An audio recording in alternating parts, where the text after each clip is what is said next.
The pictures that are so different now and are so much harder to capture, when someone gets that, like Cam's Usain Bolt picture, you know, that everyone goes crazy, which is nice to see because it is so different and only certain people can get that picture. So the competition's made it, it's made it more difficult, but when someone actually nails it, everyone all of a sudden remembers, oh.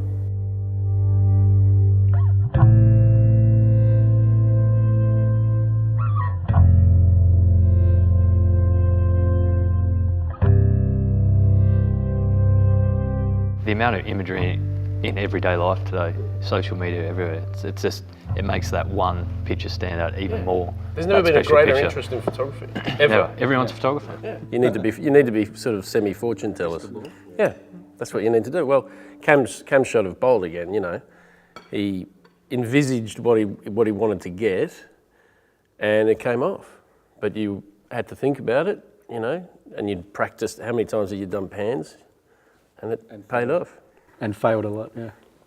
It's also a ripping picture because of that semi-final race. At the end of the night, it kind of doesn't mean much because he's going to go on and win the final 2 hours later. So what a lot of people will do then is just treat it as a practice for the final. Whereas you did something totally different because you weren't going to shoot the final like that. No. From the inside. And wow, you pull off a great picture. That's the beauty of an image that you really like. It's that unexpected element that makes it more than just a picture. I was going for a nice pan, you know, a nice slow photo, but then the fact that, you know, Bolt turned and smiled inside of the track where I was that extra element. And I think, you know, back to Timmy Cahill, if he jumped over the fence, it wouldn't have been the same picture, but the fact that he stood up in front of you, like you would never have predicted that. I'd never seen him do it before, and you know, it makes it such a strong picture. But maybe the stadium lights is what added to that. Absolutely. You know, there's always that extra element, or like, you know, all your surf club stuff. When you get water involved, it makes the picture so dynamic. But the Bolt picture was, you know, it's still a gutsy move to do that because you can come away with absolutely nothing, you know.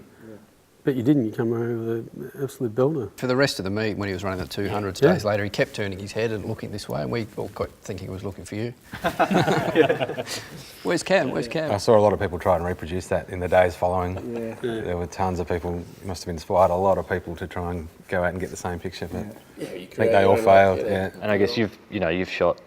The other element is knowing the athletes you're shooting, and although a lot of it is unpredictable, but if you're a specialist photographer on a particular sport, you will get to know what people do when. And I guess you've shot Bolt a lot. Yeah. Same with other sports, you know, shooting cricketers, footballers.